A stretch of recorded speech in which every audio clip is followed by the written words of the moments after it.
সুন্নত শব্দটার শাব্দিক মানে পথ অথবা রীতি, আর আমাদের নবীর সুন্নাহ মানে নবীর দেখানো পথ অথবা নবীর রীতি।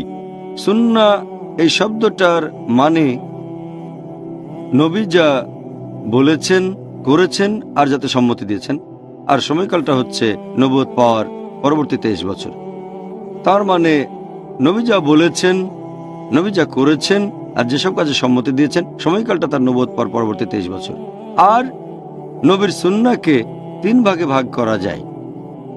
প্রথমটা হচ্ছে সুন্নতে কাউলি, তার মানে নবী যা বলেছেন।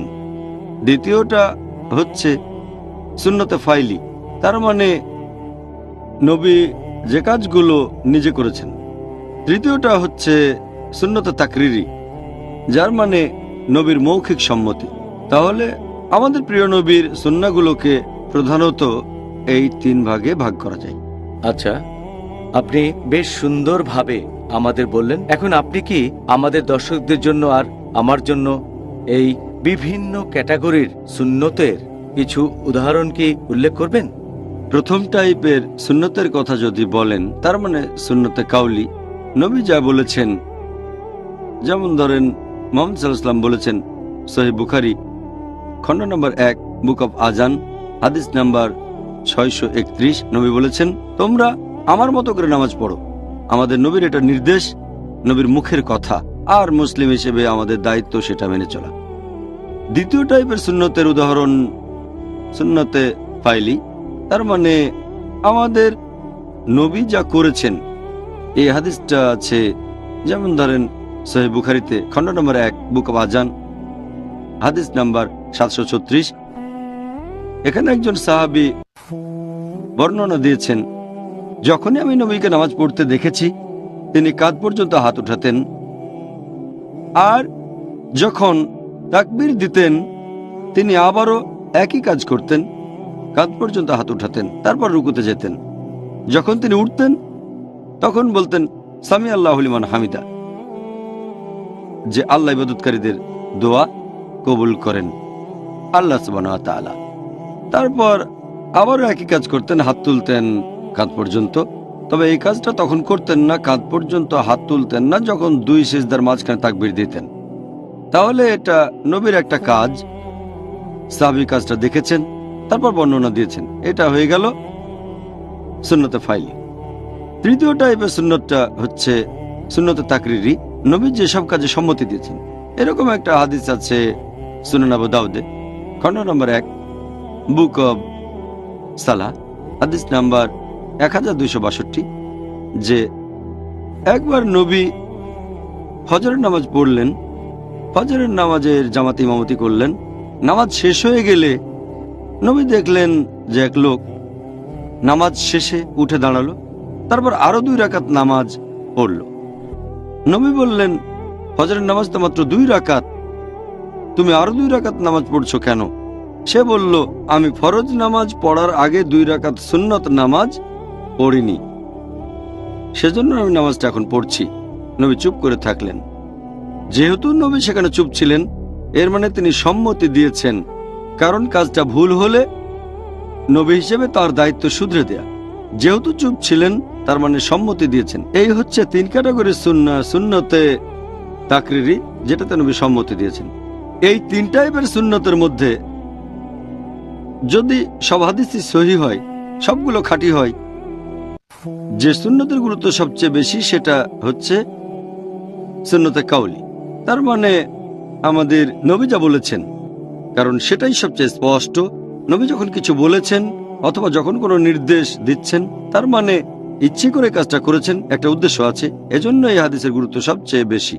এর পরেরটা হচ্ছে সুন্নতে ফাইলি, তার মানে নবী যা করেছেন। নবী যা করেছেন সেটা কোনো সাহাবী দেখেছেন, তারপর বর্ণনা দিয়েছেন। তবে এটা এমনও হতে পারে যে নবী বিশেষ কিছু কাজ করেছেন প্রয়োজনের খাতিরে, সেটা হয়তো স্বাভাবিক রীতি না, সেজন্য নবীর বলা কথাগুলোর চেয়ে কাজগুলোর গুরুত্ব কম।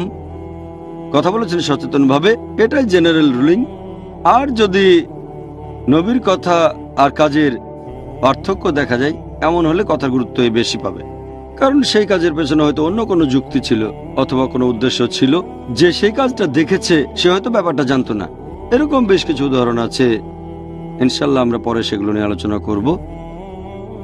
আর তৃতীয় টাইপের সুন্নতটা হচ্ছে সুন্নতে তাকরিরি, নবীর সম্মতি। যদি তিনি চুপ করে থাকেন তার মানে সম্মতি দিয়েছেন, সেটার অনুমতি আছে। ডক্টর জাকির, আমাদের প্রিয় নবী মোহাম্মদ সাল্লাল্লাহু আলাইহি ইসলামের এই সুন্নতগুলির গুরুত্ব ইসলামে ঠিক কতখানি? নবীর সুন্নতগুলোর কথা যদি বলেন, এটা হলো ইসলামের উৎসগুলোর মধ্যে দ্বিতীয় গুরুত্বপূর্ণ। যদি ইসলাম সম্পর্কে জানতে চান, 1 নম্বর উৎস হচ্ছে কোরআন, আর দ্বিতীয়টা আমাদের নবীর সুন্নত। এই দুটো উৎস ছাড়া ইসলামকে ভালোভাবে বুঝতে পারবেন না। দুটোই গুরুত্বপূর্ণ, পবিত্র কোরআন এবং আমাদের প্রিয় নবী মুহাম্মদ সাল্লাল্লাহু আলাইহি সাল্লামের হাদিস। আর সুন্নতগুলোর গুরুত্বের কথা যদি বলেন, আল্লাহ পবিত্র কোরআনে বলেছেন সূরা নিসা অধ্যায় নম্বর 4 আয়াত নম্বর 59, আতিউল্লাহ ওয়া আতিউর রাসূল। আল্লাহকে মানো এবং রাসূলকে মেনে চলো, এবং যারা তোমাদের মাঝে ক্ষমতার অধিকারী। তবে কোনো বিষয়ে তোমাদের মধ্যে মতভেদ ঘটলে উপস্থাপিত করো আল্লাহ এবং রাসূলের কাছে, যদি বিশ্বাস করো আল্লাহ এবং শেষ বিচারের দিনে। এটাই উত্তম এবং এটাই পরিমাণে প্রকৃষ্টতর। এখানে পবিত্র কোরআনের এই শব্দটা হচ্ছে আতিউন, যার অর্থ মেনে চলা। বলা হয়েছে আতিউল্লাহ ওয়া আতিউর রাসূল। আল্লাহ এবং তার রাসূলকে মেনে চলো। তাহলে মেনে চলতে বলা হচ্ছে আল্লাহ এবং তার রাসূলকে, কিন্তু তাদের বেলায় বলা হয়নি যারা তোমাদের মধ্যে ক্ষমতার অধিকারী। তার মানে এক বাক্যে মেনে নেওয়াটা শুধুমাত্র আল্লাহ এবং রাসূলের ক্ষেত্রে। তারপরে আয়াতে বলা হয়েছে যে যদি তোমাদের মধ্যে, তাদের মধ্যে যারা ক্ষমতার অধিকারী, যদি মতভেদ দেখা দেয়, উপস্থাপন করো আল্লাহ এবং রাসূলের কাছে। আল্লাহ এবং রাসূল চূড়ান্ত ক্ষমতার অধিকারী। বলা হয়নি উপস্থাপন করো তাদের কাছে যারা ক্ষমতার অধিকারী। আমরা জানি যে অনেক সময় বিশেষজ্ঞগণ একমত হতে পারেন না। যদি তাদের মধ্যে এমন মতভেদ দেখা দেয়, আল্লাহ এবং রাসূলের কাছে ফিরে যাব আমরা। যারা আল্লাহ রাসূলকে মেনে চলেন তাদের অনুসরণ করব। এটাই হলো নবীর সুন্নতের গুরুত্ব। এছাড়াও এখানে দুটো কথা বলা হয়েছে যে আতিউল্লাহ ওয়া আতিউর রাসূল। আল্লাহকে মানো এবং তার রাসূলকে মানো। আল্লাহকে মানো মানে কোরআন মেনে চলেন, আর রাসূলকে মানো মানে নবী সাল্লাল্লাহু আলাইহি সাল্লামের সুন্নাহ, নবীর সহিহ হাদিস। এছাড়াও বলা হয়েছে যে এই দুটো উৎস আসলে আলাদা, কোরআন আলাদা আর সুন্নাহ সহিহ হাদিস আলাদা। খেয়াল করলে দেখবেন এই আয়াতে ওয়া শব্দটা ব্যবহার করা হয়েছে, তার মানে দুটোই আমাদের মেনে চলতে হবে। এখানে সুম্মা বলা হয়নি আতিউল্লাহ সুম্মা আতিউর রাসূল, যে অথবা রাসূলকে মেনে চলো। দুটোই একসাথে মেনে চলতে হবে, তাহলে ইসলাম ধর্মকে সঠিকভাবে বুঝতে পারবেন। আর এই আয়াতে কথাগুলো যেভাবে বলা হয়েছে যে আল্লাহ এবং তার রাসূলকে মেনে চলো, দুটোই সমান গুরুত্বপূর্ণ। বলা হচ্ছে আল্লাহ এবং রাসূলের কাছে উপস্থাপন করো, তার মানে আল্লাহ এবং রাসূলের নির্দেশ দেখবেন, শুধু আল্লাহ না, শুধু রাসূল না। ইসলামিক শরিয়া বুঝতে গেলে এই দুটোই খুবই গুরুত্বপূর্ণ। আর শেষ পয়েন্টটা দেখবেন, সেটা পবিত্র কোরআনের এই আয়াতে বলা হয়েছে, ইয়া আইয়ুহাল্লাযিনা আমানু, হে মুমিনগণ। আতিউল্লাহ ওয়া আতিউর রাসূল। তার মানে আল্লাহ এবং তার রাসূলকে মেনে চলবে সব বিশ্বাসীরা। এটা শুধু সাহাবাগণের জন্যই নয়, অথবা কয়েকজন বিশ্বাসী না, সব বিশ্বাসীদের জন্য। পবিত্র কোরআন বলছে সূরা জিন অধ্যায় নম্বর 72 আয়াত নম্বর 23, বলা হয়েছে যদি আল্লাহ তার রাসূলকে অমান্য করো তাহলে তোমাদের জন্য রয়েছে দোজখের আগুন, সেখানে তোমরা চিরস্থায়ী হবে। তার মানে যদি আল্লাহ এবং রাসূলকে মেনে না চলেন তাহলে দোজখে থাকবেন, বেহেশতে যেতে পারবেন না। এছাড়াও বলা হয়েছে যে যদি আল্লাহ তার রাসূলকে অমান্য করেন আপনার কাজগুলো নিষ্ফল হবে। আল্লাহ বলেছেন সূরা মুহাম্মদ অধ্যায় নম্বর 47 আয়াত নম্বর 33, আল্লাহ এবং তার রাসূলের আনুগত্য করো, তোমরা তোমাদের কর্মকে বিনষ্ট করো না। এছাড়াও নবী মুহাম্মদ সাল্লাল্লাহু আলাইহি ওয়াসাল্লামের সুন্নতের গুরুত্বের কথা যদি বলতে হয়, রাসূলকে মেনে চলা মানে আল্লাহ তাআলাকে মেনে চলা। আল্লাহ বলেছেন সূরা নিসা অধ্যায় নম্বর 4 আয়াত নম্বর 80 যে কেউ রাসূলের আনুগত্য করলে সে তো আল্লাহরই আনুগত্য করলো। যদি তোমরা মুখ ফিরিয়ে নাও, আমি রাসূলকে তোমাদের কাজের তত্ত্বাবধায়ক হিসেবে পাঠাইনি বিশেষ করে খারাপ কাজের জন্য। এছাড়াও একটা হাদিস আছে সহিহ মুসলিমে খণ্ড নম্বর 3 হাদিস নাম্বার 4518, আমাদের নবী মোহাম্মদ সাল্লাল্লাহু আলাইহি ওয়াসাল্লাম বলেছেন যে আমার কথা মানলে আল্লাহকে মানছো, যদি আমাকে অমান্য করো আল্লাহকে অমান্য করছো। তাহলে রাসূলকে মেনে চলা মানে আল্লাহ সুবহানাহু ওয়া তাআলাকে মেনে চলা। এছাড়াও আল্লাহ পবিত্র কোরআনে বলেছেন সূরা নাজম অধ্যায় নম্বর 53 আয়াত নম্বর 3 ও 4 যে আল্লাহর রাসূল কোনো মন গড়া কথা বলেন না। এটা তো একটা ওহী যেটা তার উপরে নাজিল করা হয়েছে। আর নবী মুহাম্মদ সাল্লাল্লাহু আলাইহি ওয়াসাল্লাম বলেছেন, এটা আছে সহিহ বুখারীতে খণ্ড নম্বর 9 হাদিস নাম্বার 7280, আমাদের নবী বলেছেন যে বিশ্বাসীদের মধ্যে কিছু লোক থাকবে যারা বেহেশতে যাবে, আর কিছু লোক বেহেশতে যেতে অস্বীকার করবে। তখন সাহাবাগণ বললেন, বেহেশতে যেতে কে অস্বীকার করবে? নবী বললেন, যারা আমাকে মেনে চলবে তারা বেহেশতে যাবে, যারা আমাকে অমান্য করবে তারা অস্বীকৃতি জানাবে। আর এছাড়াও পবিত্র কোরআন বলছে যে যদি আল্লাহর রাসূলকে মেনে চলেন আল্লাহ আপনাকে ভালোবাসবেন। আল্লাহ বলেছেন সূরা আলে ইমরান অধ্যায় নম্বর 3 আয়াত নম্বর 31, আল্লাহ বলছেন মুহাম্মদ সাল্লাল্লাহু আলাইহি সাল্লামকে, বলো তাদের বলো যদি আল্লাহকে ভালোবাসো আমাকে অনুসরণ করো, মানে রাসূলকে। আল্লাহ আমাদের ভালোবাসবেন, আমাদের অপরাধ ক্ষমা করবেন। তাহলে রাসূলকে মেনে চললে আল্লাহ তাআলার ভালোবাসা পাবেন। এই হলো সুন্নতের গুরুত্ব ইসলামে। প্রিয় ভাই বোনেরা, ইনশাআল্লাহ আবার দেখা হবে একটা ছোট্ট বিরতির পর। It is Ramadan.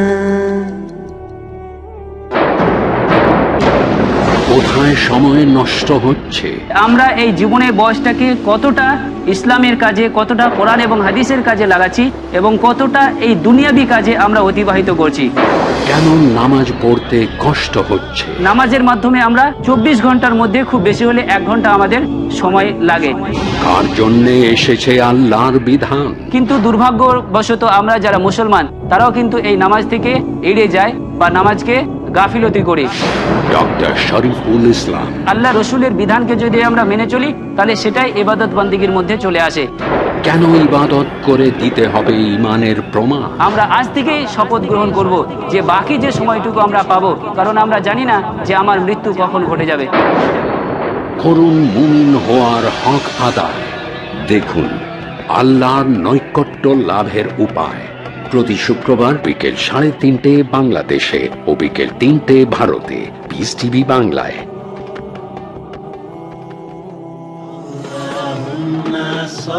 নবীজি মুহাম্মদ সাল্লাল্লাহু আলাইহি ওয়াসাল্লামের মণিমুক্তা। জাবের রাদিয়াল্লাহু আনহু বলেন, আমি রাসূলুল্লাহ সাল্লাল্লাহু আলাইহি ওয়াসাল্লামকে বলতে শুনেছি, বান্দা মুশরিক ও কাফেরের মাঝে পার্থক্য হলো সালাত ত্যাগ করা। সহিহ মুসলিম প্রথম খণ্ড, ঈমান অধ্যায়, হাদিস সংখ্যা 147।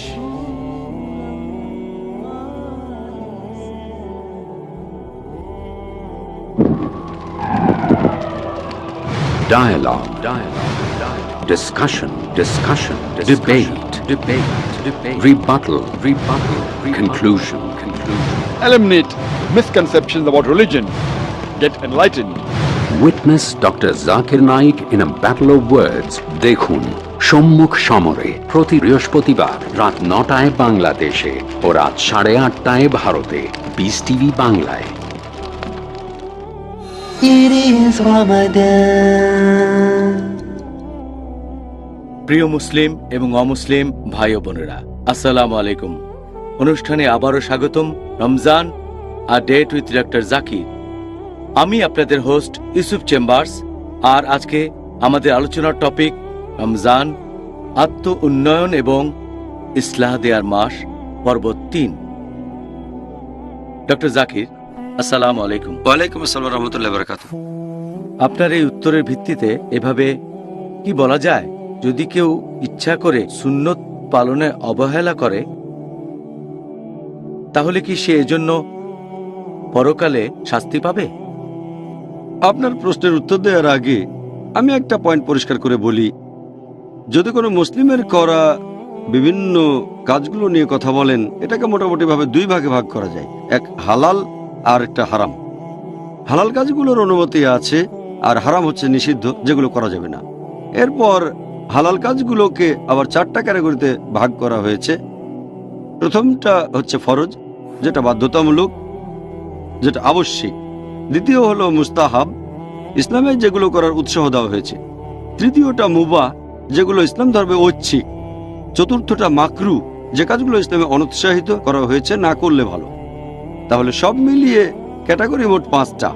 1 নম্বর হচ্ছে ফরজ, যেগুলো বাধ্যতামূলক বা আবশ্যিক। 2 নম্বর হচ্ছে মুস্তাহাব, যে কাজে উৎসাহ দেওয়া হয়েছে। তৃতীয়টা হচ্ছে মুবাহ, যেগুলো ঐচ্ছিক। চতুর্থটা মাকরু, যেগুলো ইসলাম ধর্মে নিরুৎসাহিত করা হয়েছে। 5 নম্বর হচ্ছে হারাম, যেগুলো ইসলাম ধর্মে নিষিদ্ধ। এখন কেউ যদি কোনো ফরজ কাজ করে যেটা বাধ্যতামূলক, এজন্য সে পুরস্কার পাবে, তার মানে পজিটিভ পয়েন্ট পাবে। যদি কেউ ফরজ কাজগুলো না করে, সেজন্য সে শাস্তি পাবে, নেগেটিভ পয়েন্ট পাবে। এরপর দ্বিতীয় ক্যাটাগরির কথা যদি বলি, মুস্তাহাব। কেউ যদি কোনো মুস্তাহাব কাজ করে, সে পুরস্কার পাবে, পজিটিভ পয়েন্ট পাবে। তবে যদি কেউ মুস্তাহাব কাজগুলো না করে, সে কোনো শাস্তি পাবে না, নেগেটিভ পয়েন্টও পাবে না। তৃতীয় ক্যাটাগরি মুবাহ, মানে ঐচ্ছিক।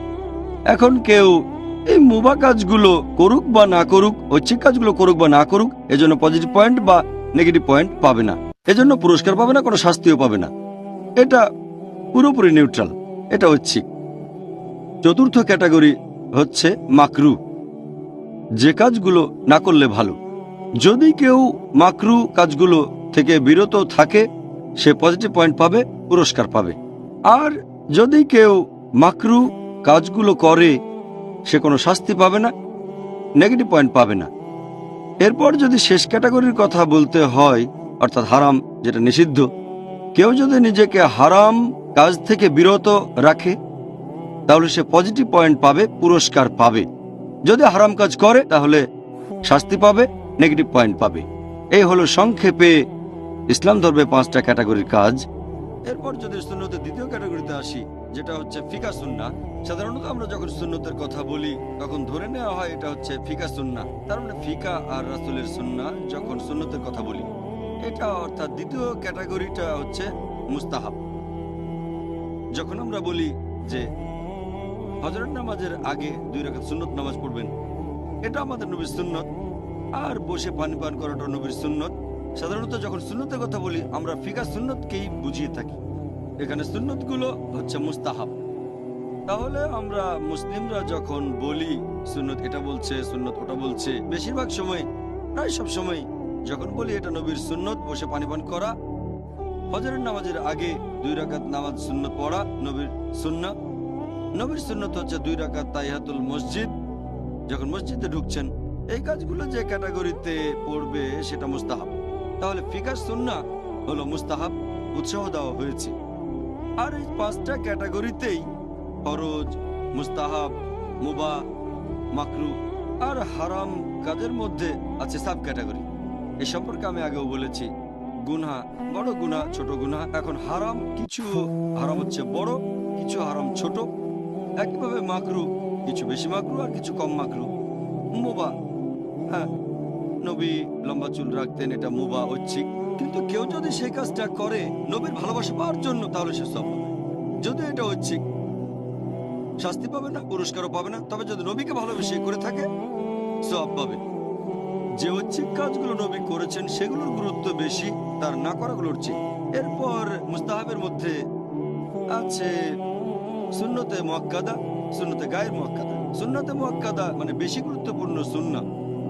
ফজরের নামাজের আগের 2 রাকাত, এটা হলো সুন্নতে মুআক্কাদা, মানে বেশি গুরুত্বপূর্ণ সুন্নাহ। অন্য সুন্নতগুলো হচ্ছে সুন্নতে মুআক্কাদা, সুন্নতে গায়ের মুআক্কাদা। ফরজের ব্যাপারে একই জিনিস, যেগুলো আবশ্যিক, কিছু ফরজ বেশি গুরুত্বপূর্ণ আর কিছু কম। যেমন ধরেন ইসলামের 5টা স্তম্ভ। 1 নম্বর হচ্ছে তাওহীদ, এটা ফরজ। নামাজ পড়া, রমজান মাসে রোজা রাখা, সামর্থ্য থাকলে হজ পালন করা, যাকাত দেয়া, এগুলো সব গুরুত্বপূর্ণ ফরজ। এরপর পাপ থেকে বিরত থাকা, 70টা বড় গুনাহ থেকে বিরত থাকাটাও হচ্ছে ফরজ, তবে এটার গুরুত্বটা কম। তাহলে সবগুলো ক্যাটাগরিতেই কিছু সাব ক্যাটাগরি আছে। এবারে আপনার প্রশ্নতে আসি যে সে কি শাস্তি পাবে যদি কেউ ইচ্ছাকৃতভাবে নবীর সুন্নতগুলো পালন না করে? এখানে যে সুন্নতের কথা বলছেন, আমি ধরে নিচ্ছি সেটা ফিকা সুন্নাহ। যদি লুকুই সুন্নত বলেন, এটার উত্তর দিয়েছি 4টা ক্যাটাগরিতে পড়ে। ফিকা সুন্নাহ মানে এগুলো যে ক্যাটাগরিতে পড়বে সেটা মুস্তাহাব। এ ব্যাপারে একটু আগেই বলেছি যে যদি কোনো মুস্তাহাব কাজ করেন অর্থাৎ ফিকা সুন্নাহ, আপনি পুরস্কার পাবেন, সেজন্য আশীর্বাদ পাবেন। যদি সুন্নতে মুআক্কাদা হয় বেশি সওয়াব পাবেন, সুন্নতে গায়ের মুআক্কাদার চেয়েও বেশি, এখানেও সওয়াব পাবেন, তবে কিছুটা কম। আর কেউ যদি ইচ্ছাকৃতভাবে এটা বাদ দেয় বা অনিচ্ছাকৃতভাবে, এজন্য কোনো শাস্তি পাবে না। তবে তার মানে এই না যেহেতু কোনো শাস্তি পাবে না, সুন্নতটা পালন না করলে সেজন্য আর কাজটা করবে না। কিন্তু আমরা মানুষরা প্রতিদিন অনেক ভুল করি, অনেক গুনাহ করে থাকি, প্রতিদিন পাপের ভেতরে জড়িয়ে পড়ি। এই সুন্নাহ যখন পালন করব তখন অতিরিক্ত পয়েন্ট পাবো, এজন্য পুরস্কার পাবো। এতে করে আমাদের বিভিন্ন ভুল কাজ আর গুনার ক্ষতিটা পূরণ হতে পারে। যেসব গুনাহ করি সেগুলোর ক্ষতিপূরণ হবে, যে ভুল করি, যেসব গুনাহ করি। আর সেজন্য আমরা মুসলিমরা যতদূর পারি সুন্নত পালন করে যাব। যেহেতু শাস্তি পাবো না তার মানে এই না যে কাজটা করা উচিত না। সত্যি বলতে আমরা যতদূর পারি সুন্নত পালন করব, ফিকা সুন্নাহ যেগুলো মুস্তাহাব, যাতে করে আমাদের অন্যান্য ভুল কাজ আর গুনার ক্ষতিপূরণ করতে পারি। এটা বেহেশতে যেতে আমাদের সাহায্য করবে। ও সুবহানাল্লাহ, আপনি যে নিয়মের কথা বললেন সেটা এতটাই ন্যায়সঙ্গত। যদি আমরা কেউ ভুল করি একটা ক্ষেত্রে, তাহলে সেটা পূরণের সুযোগ পাবো আরেক। আলহামদুলিল্লাহ, আলহামদুলিল্লাহ, আল্লাহ পরম করুণাময়। সেজন্য তিনি আমাদের সুযোগ দিয়েছেন যাতে করে আমরা সরল পথে থাকতে পারি আর বেহেশতে যেতে পারি।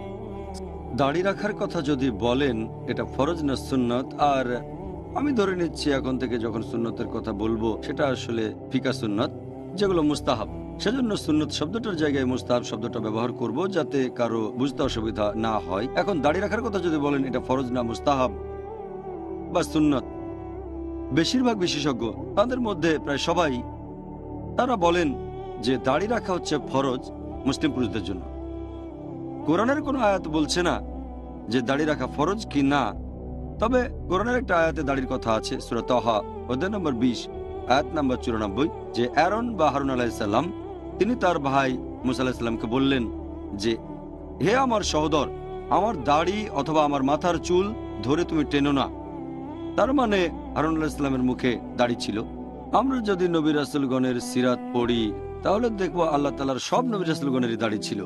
আলহামদুলিল্লাহ, সব ধার্মিক লোকজন যারা আল্লাহ সুবহানাহু ওয়া তাআলার নির্দেশ মেনে চলেছেন অথবা সাহাবীগণ, তাদের দাড়ি ছিল। এখন এটাকে ফরজ বলা হয়েছে, তার ভিত্তি হচ্ছে নবী সাল্লাল্লাহু আলাইহি সাল্লামের একটা হাদিস। এটা আছে সহিহ বুখারীতে খণ্ড নম্বর 7 বুক অফ ড্রেস, হাদিস নম্বর 5892। ইবনে ওমর রাদিয়াল্লাহু আনহু বর্ণনা করেছেন যে নবী বলেছেন, মুশরিকরা যা করে তোমরা তার উল্টোটা করো, মূর্তি পূজারীরা যা করে তোমরা দাড়ি রাখো আর ছোট করে মোচ রাখো। এই হাদিস এবং এরকম আরো হাদিস আছে সহিহ মুসলিম আর সহিহ বুখারীতে। বিশেষজ্ঞগণ বলেন যেহেতু এটা আমাদের নবী মুহাম্মদ সাল্লাল্লাহু আলাইহি ওয়াসাল্লামের নির্দেশ, সেজন্য কাজটা প্রত্যেক মুসলিমের জন্যই হচ্ছে ফরজ, দাড়ি রাখতে হবে। বেশিরভাগ বিশেষজ্ঞ আলহামদুলিল্লাহ, প্রায় সবাই, 4 জন ইমামও আছেন, 4 মাযহাবের ইমাম, ইমাম আবু হানিফা, ইমাম মালিক, ইমাম শাফি, ইমাম আহমদ ইবনে হাম্বল, আল্লাহ তাদের সবাইকে শান্তিতে রাখুন, তারা সবাই বলেন দাড়ি রাখাটা হচ্ছে ফরজ। তাহলে সুন্নি 4টা মাযহাবের মধ্যে দাড়ি রাখা ফরজ। এছাড়াও অন্যান্য বিশেষজ্ঞগণ যেমন সালেফুস সালেহিনের শেখগণ, সালাফি বিশেষজ্ঞগণ, তারা সবাই বলেন যে দাড়ি রাখা ফরজ। এ ব্যাপারে কোনো মতভেদ নেই। আর শেখ ইবনে তাইমিয়ার মতে তিনি বলেছেন যে পবিত্র কোরআন অনুযায়ী, আমাদের নবীর সুন্নত অনুযায়ী আর বিশেষজ্ঞগণের ইজমা অনুযায়ী দাড়ি রাখা হচ্ছে ফরজ। আর যদি কেউ দাড়ি শেভ করে ফেলে এটা হারাম, এটা নিষিদ্ধ। বিভিন্ন মাযহাবের বিশেষজ্ঞগণের মতে হানাফি, শাফি, মালিকি, হাম্বলি সবাই বলেন দাড়ি শেভ করা হারাম, সব বিশেষজ্ঞ। তবে কিছু বিশেষজ্ঞ, সংখ্যায় খুবই কম তারা, বয়স্ক বিশেষজ্ঞগণের মধ্যে, তারা এভাবে বলেন যে দাড়ি রাখা হচ্ছে মুস্তাহাব আর শেভ করাটা হচ্ছে মাকরু। দাড়ি রাখা মুস্তাহাব আর শেভ করা মাকরু। খুবই কম বয়স্ক কিছু বিশেষজ্ঞ। তবে রিসেন্টলি বর্তমান বিশেষজ্ঞগণের মধ্যে কয়েকজন পাবেন যারা বলেন এটা ফরজ না মুস্তাহাব, যেমন শেখ আবু জহরা, শেখ জাদু আল হক, তিনি একসময় আল আজহার ইউনিভার্সিটির ভাইস চ্যান্সেলর ছিলেন, শেখ ইউসুফ আল কারদাভি, এরকম সামান্য কয়েকজন বিশেষজ্ঞ আছেন। আর আপনি যদি উত্তর আমেরিকায় যান, যদি নর্থ আমেরিকান ফিকা কাউন্সিলের ফতোয়া শোনেন, এই ফিকা কাউন্সিলের অনেক বিশেষজ্ঞ এই কথা বলেছেন যে দাড়ি রাখা ফরজ না, এটা মুস্তাহাব, রাখলে পুরস্কার পাবেন, তবে ফরজ না। আর শেভ করাটা হারাম না, মাকরু। তবে সামগ্রিকভাবে আগের দিনের বিশেষজ্ঞগণ প্রায় সবাই একমত হয়েছেন যে দাড়ি রাখা হচ্ছে ফরজ আর শেভ করাটা হচ্ছে হারাম। আচ্ছা ডক্টর জাকির, এখন এই দাড়ির দৈর্ঘ্য কতখানি হওয়া উচিত? কারণ এক একজনের দাড়ির দৈর্ঘ্য এক এক রকম, আর এটা দেখে অনেকে দ্বিধাদ্বন্দ্বে পড়ে যেতে পারেন যে ওহ, আমি কেমন দাড়ি রাখবো। এ ব্যাপারে নবী সাল্লাল্লাহু আলাইহি সাল্লাম কি করতেন? দাড়ির দৈর্ঘ্য কেমন হবে এ সম্পর্কে যদি বলেন, এ ব্যাপারে বিশেষজ্ঞগণের মতভেদ আছে যে দাড়ির দৈর্ঘ্য কতখানি হওয়া উচিত। দুটোর মত আছে। একদল বিশেষজ্ঞ বলেন, সহিহ বুখারীর একটা হাদিস বলছে, খণ্ড নম্বর 7 বুক অফ ড্রেস, হাদিস নাম্বার 5892, নবী বলেছেন, মূর্তি পূজারীরা যা করে তোমরা তার উল্টোটা করো, তোমরা দাড়ি রাখো আর মোচ কেটে ফেলো। যেহেতু নবী বলেছেন দাড়ি রাখো, তার মানে বিশেষজ্ঞগণ বলেন দাড়ি রাখতে হবে, ব্যাস। এরপরের হাদিস সহিহ বুখারী খণ্ড নম্বর 7 বুক অফ ড্রেস, হাদিস নম্বর 5893, যে তোমরা ছোট করে মোচ কাটো আর দাড়ি বড় করো। প্রথম দলের বিশেষজ্ঞগণ বলেন দাড়ি বড় করো মানে যত বড়ই হোক, টাচ করবেন না, দাড়ি রাখবেন আর কাটবেন না। সেজন্য আপনি দাড়ি ছাড়বেন না অথবা কামাবেন না, যতদূর পারেন দাড়িটাকে দিন দিন আরো বড় করতে থাকেন। এটা তাদের মতামত। তবে পড়লে দেখবেন যে এমন কোন সহিহ হাদিস নেই যেখানে নবীর দাড়ির দৈর্ঘ্য নিয়ে কথা বলা হয়েছে, এমন কোন সহিহ হাদিস নেই, একটা সহিহ হাদিস নেই। তবে শেখ উতাইমের মত অনুযায়ী তিনি বলেছেন, আমরা বুঝতে পারছি যে হাদিসটা যখন বলছে তোমরা দাড়ি রাখো অথবা দাড়ি বড় করো, তার মানে দাড়ি স্পর্শ করবেন না, লম্বা হতে পারে যতখানি সম্ভব হয়ে যাক। আর যদি কেউ শেভ করে সেটা হারাম। কেউ যদি ছেটে ফেলে এক মুঠোর নিচে, তখন বিশেষজ্ঞগণ বলেন এটা মাকরু। একদল বিশেষজ্ঞ বলেন যত লম্বা পারেন দাড়ি রাখতে পারেন, আর অন্য দলের বিশেষজ্ঞগণ তারা বলেন যে আমাদের দাড়ির দৈর্ঘ্য হওয়া উচিত এক মুঠো। আমি আগেও বলেছি যে কোনো সহিহ হাদিসে দাড়ির দৈর্ঘ্যের কথা বলা হয়নি। কিছু হাদিস আছে যেগুলো জয়ীফ হাদিস অথবা মওদু হাদিস, এখানে বলা হয়েছে যে নবী সাল্লাল্লাহু আলাইহি সাল্লামের দাড়ি ছিল বুক পর্যন্ত। তবে এই হাদিসটা জয়ীফ বা মওদু শেখ নাসিরউদ্দিন আলবানীর মতে। আরেকটা হাদিস আছে সহিহ মুসলিমে খণ্ড নম্বর 4 হাদিস নাম্বার 5789, সেখানে জাবির বিন সামুরা রাদিয়াল্লাহু আনহু তিনি বর্ণনা দিয়েছেন যে আমাদের নবীর ঘন দাড়ি ছিল। এরকম অনেক সহিহ হাদিস বলছে নবীর ঘন দাড়ি ছিল, তবে সেখানে দৈর্ঘ্যের কথা বলা হয়নি। এই দলের বিশেষজ্ঞগণ বলেন যেহেতু দাড়ির দৈর্ঘ্যের ব্যাপারে কিছু উল্লেখ করা হয়নি, আমরা কি করব? আমরা তখন দেখব যে সাহাবাগণ কিভাবে দাড়ি রাখতেন। দৈর্ঘ্যের কথা বলা হয়নি, তাই সাহাবাগণকে দেখব, কারণ নবী বলেছেন যদি আমার দৃষ্টান্ত না থাকে তাহলে সেই প্রজন্মে আমার আশেপাশের লোকজনদের দৃষ্টান্ত দেখো, নবীর সাহাবাগণের দৃষ্টান্ত। আর সাহাবাগণকে যখন দেখি আমরা, তখন অনেক সহিহ হাদিস পাবো, 10টারও বেশি আছে হাদিস যেখানে বলা হয়েছে যে সাহাবাগণ তাদের দাড়ির দৈর্ঘ্য রাখতেন এক মুঠো, মুঠোর নিচে যে দাড়ি থাকতো সেটা কেটে ফেলতেন। আপনারা দেখবেন ইবনে ওমর রাদিয়াল্লাহু আনহু, ইবনে আব্বাস রাদিয়াল্লাহু আনহু, আবু হুরায়রা রাদিয়াল্লাহু আনহু, তারা সবাই নবীর খুব কাছাকাছি থাকতেন, তারা দাড়ি ছাড়তেন। এমনকি যে সাহাবীগণ এই হাদিসের বর্ণনা দিয়েছেন, ইবনে ওমর রাদিয়াল্লাহু আনহু, এই হাদিসটা আছে সহিহ বুখারীতে খণ্ড নম্বর 7 বুক অফ ড্রেস, হাদিস নাম্বার 5892। ইবনে ওমর রাদিয়াল্লাহু আনহু হাদিসটা বর্ণনা দিয়েছেন যে নবী বলেছেন মূর্তি পূজারীরা যা করে তোমরা তার উল্টোটা করো, দাড়ি রাখো আর মোচ কেটে ফেলো। এর ঠিক পরপরই এই হাদিসে আরো বলা হয়েছে যে যখনই ইবনে ওমর রাদিয়াল্লাহু আনহু উমরা বা হজ পালন করতেন, উমরা আর হজের পরে মুঠো করে নিজের দাড়ি ধরতেন আর মুঠোর নিচে যেটুকু থাকতো সেটা কেটে ফেলতেন। চিন্তা করেন যে সাহাবাগণ হাদিসের বর্ণনা দিয়েছেন, সেই সাহাবাগণ ইবনে ওমর, ইবনে আব্বাস, আবু হুরায়রা, আল্লাহ সবার উপরে সন্তুষ্ট হন, তারা সবাই কঠোরভাবে নবীর সুন্নাহ পালন করেছেন। তারা হাদিসের বর্ণনা দিয়েছেন যে মোচ কেটে ফেলতে হবে, দাড়ি রাখতে হবে, দাড়ি বড় করবেন। নবী যা চেয়েছিলেন তারা সেটাই বলেছেন। তারা দাড়ি ছেটেছেন কেন? যদি প্রথম দলের বিশেষজ্ঞের কথা সঠিক হয় যে দাড়ি বড় করতে থাকেন, বড় করবেন মানে কত বড়? নবী যতখানি রেখেছেন। আর এই সম্পর্কে যদি নবী কিছু না বলে থাকেন তাহলে দেখবো সাহাবাগণকে আমরা এভাবে হাদিসগুলোকে বিশ্লেষণ করব। এই জন্য শেখ নাসিরউদ্দিন আলবানী বলেছেন যে দাড়ির সঠিক দৈর্ঘ্য হবে নিজের হাতের এক মুঠো। আর তিনি বলেছেন, যেমন ধরেন যখন হাদিস বিশ্লেষণ করব, যদি নবী কিছু বলেন সেটার গুরুত্ব সবচেয়ে বেশি। কথা না থাকলে কাজগুলো দেখেন, কাজ না থাকলে সম্মতি যদি সেটাও না থাকে, আমরা সাহাবাগণের দৃষ্টান্ত দেখব, তারা কি বলেছেন, তারা কি করেছেন। তাহলে মেনে নিচ্ছি যে সাহাবাগণ নবীকে অনুসরণ করতেন। এমন কোন সহিহ হাদিস পাবেন না যেখানে নবী বলেছেন অথবা কোনো সাহাবী বর্ণনা করেছেন যে তারা দাড়ি ছাড়তেন না। 10টারও বেশি সহিহ হাদিস বলছে যে সাহাবীগণ মুঠোর নিচে দাড়ি ছেঁটে ফেলতেন। যদি এরকম একটা সহিহ হাদিসও বলতো যে অমুক সাহাবী কখনোই দাড়ি কাটেননি, তাহলে এমন হওয়ার সম্ভাবনা ছিল যে দুপক্ষই সঠিক। কিন্তু এমন কোন সহিহ হাদিস নেই যেটা বলছে সাহাবীগণ কখনো দাড়ি ছাড়তেন না, বরং 10টারও বেশি সহিহ হাদিস বলছে সাহাবাগণ মুঠোর নিচের দাড়ি ছেটে ফেলতেন। শেখ নাসিরুদ্দিন আলবানীর মতে হাতের মুঠোর নিচের দাড়িটা ছেটে ফেলা হচ্ছে ফরজ, আবশ্যিক। আর যদি কেউ এক মুঠোর নিচে লম্বা দাড়ি রাখে, ওনার মত অনুযায়ী এটা মাকরু। মাকরু না করলে ভালো, এটা বেশ শক্ত ফতোয়া শেখ নাসিরুদ্দিন আলবানীর, তিনি বেশ কঠোর। আমি তার দৃষ্টিভঙ্গির সাথে একমত, কারণ সাহাবাগণের জীবনে এই দৃষ্টান্ত রয়েছে। এছাড়াও তার লেখা বইতে বলেছেন দাড়ির দৈর্ঘ্য হওয়া উচিত এক মুঠো। বলেছেন সাহাবাগণের পাশাপাশি আরো অনেকে দাড়ি রাখতেন এক মুঠো, মুঠোর নিচের দাড়িটা কেটে ফেলতেন। তিনি অনেক সালাফুস সালেহিনের কথাও বলেছেন যাদের দাড়ির দৈর্ঘ্য ছিল এক মুঠো, তারা আর মুঠোর নিচে দাড়ি কেটে ফেলতেন। উদাহরণ হিসেবে বলো যে আল নাকির কথা। তারপর এভাবে দাঁড়িয়ে রাখতেন ইমাম মালিক, ইমাম আহমেদ ইবনে হাম্বল, এরা সবাই বিখ্যাত সালাফুস সালেহিন। তারাও হাতের মুঠোর নিচে দাড়ি কেটে ফেলতেন, এভাবে দাড়ি ধরতেন আর নিচেরটা কেটে ফেলতেন। তাহলে এটা হচ্ছে দ্বিতীয় দলের বিশেষজ্ঞগণের দৃষ্টিভঙ্গি। আর আমিও নাসিরুদ্দিন আলবানী সহ এই বিশেষজ্ঞগণের সাথে একমত যে দাড়ি দৈর্ঘ্য হওয়া উচিত এক মুঠো, বাকিটা আল্লাহ মান। জাযাকাল্লাহ খায়ের, সুন্দর বলেছেন। প্রিয় ভাই বোনেরা, ইনশাআল্লাহ আবার দেখা হবে। এখন একটা ছোট্ট বিরতি। It is Ramadan. رمضان قد أهل بالصيام وأطل আসসালামু আলাইকুম ওয়া রাহমাতুল্লাহ। আমি মোহাম্মদ হাশিম মাদানী, পিস টিভি বাংলার পক্ষ থেকে, আমার পক্ষ থেকে সকল মুসলিম ভাইদের জানাচ্ছি মাহে রমজানের মুবারকবাদ।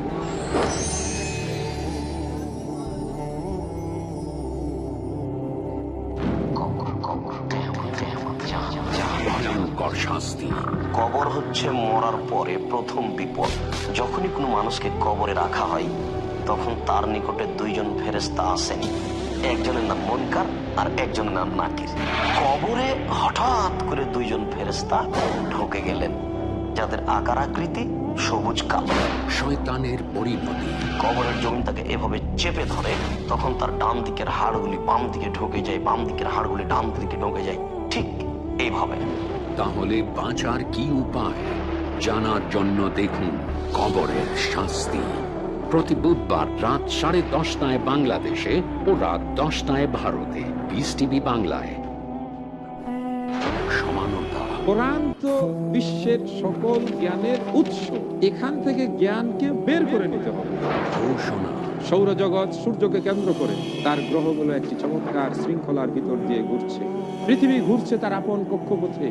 গবেষণা। আল্লাহ সুবহানাহু ওয়া তাআলা কি পরিমাণ শৃঙ্খলার ব্যবস্থা করেছেন।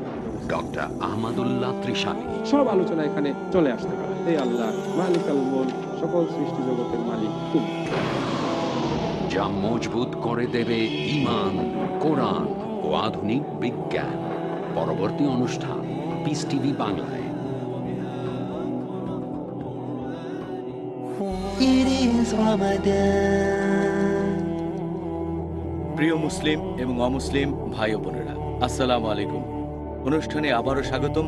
Ramzan a date with doctor Zakir. আমি আপনাদের হোস্ট ইউসুফ চেম্বার্স। আর আজকে আমাদের আলোচনার টপিক রমজান, আত্ম উন্নয়ন এবং ইসলাহ দেয়ার মাস, পর্ব 3। ডক্টর জাকির, আসসালামু আলাইকুম। ওয়ালাইকুম আসসালাম রহমতুল্লাহ বারাকাত। ডক্টর জাকির, এটা কি সুন্নত যে আমরা মাথা ঢেকে রাখবো, মানে টুপি পরব? কারণ আমরা দেখতে পাই যে অনেক ধরনের লোক, বিশেষ করে যারা মধ্যপ্রাচ্যে ছিলেন অথবা হয়তো হজ পালন করে ফিরে এসেছেন, তারা নামাজ পড়ার সময় ইচ্ছে করেই মাথায় টুপি পড়ে না। এরকম করার কি বিশেষ কারণ আছে? প্রশ্নের প্রথম অংশটার কথা যদি বলি যে এটা কি সুন্নাহ, মাথা ঢেকে রাখা এটা কি মুস্তাহাব, এরকম অনেক হাদিস আছে যেগুলো বলছে যে নবী মুহাম্মদ সাল্লাল্লাহু আলাইহি সাল্লামের মাথা সবসময় ঢাকা থাকতো, হয় টুপি থাকতো অথবা পাগড়ি অথবা শিরস্ত্রাণ, আর সে সময় সাহাবাগণের মাথাও ঢাকা থাকতো। এই হাদিসটা আছে সহিহ মুসলিমে, খণ্ড নম্বর 2, বুক অফ হজ, হাদিস নম্বর 3148। বলা হয়েছে যে নবী সাল্লাল্লাহু আলাইহি সাল্লাম যখন মক্কা বিজয়ের দিনে মানুষজনের সাথে দেখা করতেন তখন কালো পাগড়ি পরতেন। অনেক হাদিস বলছে নবী মাথা ঢেকে রাখতেন। এছাড়া আরেকটা হাদিসের বর্ণনা দিয়েছেন ইবনে উমর। বলা হয়েছে যে মোহাম্মদ সাল্লাল্লাহু আলাইহি সাল্লাম সাদা টুপি পরে থাকতেন। বর্ণনা দিয়েছেন ইবনে ওমর। আর তাবরানির মতে তিনি বলেছেন এই হাদিসটা একটা হাসান হাদিস, সহিহ হাদিসের একটা ক্যাটাগরি হাসান। আর এটা ইমাম সৈয়দের মতে বলা হয়েছে এটা উঁচু মানের সহিহ হাদিস। তিনি তার বইতে লিখেছেন সিরাজ আল মুনির, খণ্ড নম্বর 4, পৃষ্ঠা নম্বর 112। এটা উঁচু মানের সহিহ হাদিস যে মুহাম্মদ সাল্লাল্লাহু আলাইহি সাল্লাম সাদা টুপি পরতেন। আরবি শব্দ হচ্ছে কুফি, মানে ক্যাপ। এখানে আমরা বলি টুপি। এটা সহিহ হাদিস। অনেক হাদিস বলছে সাহাবাগণ মাথা ঢেকে রাখতেন। আরেকটা হাদিসের উল্লেখ করা হয়েছে সহিহ বুখারীতে, খণ্ড নম্বর 7, বুক অফ ড্রেস, হাদিস নম্বর 5802। আনাস বিন মালিক রাদিয়াল্লাহু আনহু মাথা ঢেকে রাখতেন, মাথায় টুপি পরতেন। তাহলে এইসব হাদিসের উপর ভিত্তি করে প্রায় সব বিশেষজ্ঞই একমত, প্রায় সবাই কথা বলেন যে মাথা ঢেকে রাখাটা মুস্তাহাব। এটা আমাদের নবীর সুন্নত, এটা মুস্তাহাব, উৎসাহ দেওয়া হয়েছে। আর সুন্নিদের 4টা মাযহাবী, হানাফি, শাফি, মালিকি, হাম্বলি, এই 4 মাযহাবের সবাই আর এই 4 ইমামের প্রত্যেকেই একমত যে মাথা ঢেকে রাখাটা হচ্ছে মুস্তাহাব। আর নামাজ পড়ার সময়ও মাথা ঢেকে রাখাটা হচ্ছে মুস্তাহাব, এটা মুস্তাহাব। মাথা না ঢেকে নামাজ পড়াটা হচ্ছে মাকরুহ। তারপর আপনি দেখবেন মধ্যপ্রাচ্য থেকে লোকজন যখন ফিরে আসে অথবা হজ করে ফিরে আসে, আমাদের দেশে ওইটা দেখা যায় যে আগেকার দিনে কয়েক বছর আগে, 10-15 বছর আগে যেসব লোক মসজিদে নামাজ পড়তো তাদের 99% অথবা তারও বেশি লোক যখন মসজিদে নামাজ পড়তে যেত মাথা ঢেকে রাখতো, হয়তো 20 বছর আগে। এখন আমরা দেখি যে 25% লোক প্রতি 4 জনের মধ্যে 1 জন নামাজের সময় তারা মাথায় টুপি পরে না। এর কারণ হচ্ছে আগের দিনের লোক জানতো এটা মুস্তাহাব মাথা ঢেকে রাখা, তাই অন্য সময় মাথা না ঢাকলেও নামাজের সময় তারা তাদের মাথা ঢেকে রাখতো। আলহামদুলিল্লাহ, যদিও অন্য সময় তারা মাথা ঢেকে রাখতো না, তবে নামাজের সময় মাথা ঢাকতো, কাজটা তো ভালো। মধ্যপ্রাচ্যে গিয়ে এখন লোকজন জানতে পারে যে মাথা ঢেকে রাখা ফরজ না, তবে নামাজ কবুল হয়, না ঢাকলে সমস্যা নেই। মধ্যপ্রাচ্যে পৃথিবীর বিভিন্ন প্রান্ত থেকে মুসলিমরা এসে বসবাস করতে শুরু করে, আর সবাই নিজস্ব রীতিতে ইসলাম ধর্ম পালন করে। একটা হাদিস বলছে যে একজন সাহাবী দেখাতে চাইলেন এটা ফরজ না, সেজন্য তিনি 1 খণ্ড কাপড় তার কাঁধ থেকে নামিয়ে দিলেন হাঁটুর নিচে, এভাবে নামাজ পড়লেন, সেটা কবুল হলো। যদি প্রশ্ন করেন যে মাথায় টুপি পরা কি ফরজ অথবা নামাজের সময় টুপি পরা, এটা ফরজ না, তবে মুস্তাহাব। এখানে এই লোকগুলো বুঝতে পারছে না যে এটা মুস্তাহাব, তাহলে এটা করবো না কেন? যখন মধ্যপ্রাচ্যে গিয়ে আবার দেশে ফিরে আসে তখন মানুষকে দেখানোর চেষ্টা করে যে তারা অনেক জানে, ইচ্ছে করে মাথায় টুপি পরে না। আর এখনকার দিনে আমরা দেখি 25% লোক হয়তো টুপি পরে না। আমার মতে এভাবে আমরা নবীর সুন্নাহ থেকে দূরে সরে যাচ্ছি। এই লোকগুলো বুঝতে পারে না, তারা যদি মধ্যপ্রাচ্যেই কোনো বিশেষজ্ঞের সাথে আলোচনা করত, এরাও তাহলে টুপি পরতো। ওনারা সবাই তো মাথা ঢাকেন। এখন ব্যাপারটা হচ্ছে যে এরা কম জানে, আর এটা বিপজ্জনক। এটা ঠিক আছে, তার নামাজ কবুল হবে, তবে এটা মুস্তাহাব। আর এ ব্যাপারে নাসিরউদ্দিন আলবানী বলেছেন মাথা ঢেকে রাখাটা মুস্তাহাব, টুপি ছাড়া নামাজ পড়াটা মাকরুহ। তিনি বলেছেন যে হযরত ইবনে আব্বাস একটা হাদিসের বর্ণনা দিয়েছেন যে মুহাম্মদ সাল্লাল্লাহু আলাইহি সাল্লাম তিনি তার টুপি খুলে রাখলেন নিজের সামনে যখন তিনি নামাজ পড়ছিলেন। এটা একটা জয়ীফ হাদিস, সহিহ হাদিস না। আর কিছু বিশেষজ্ঞ, বিশেষ করে মিশরের, তারা ফতোয়া দিয়েছেন যে ইহরামের সময় যখন হজ পালন করছেন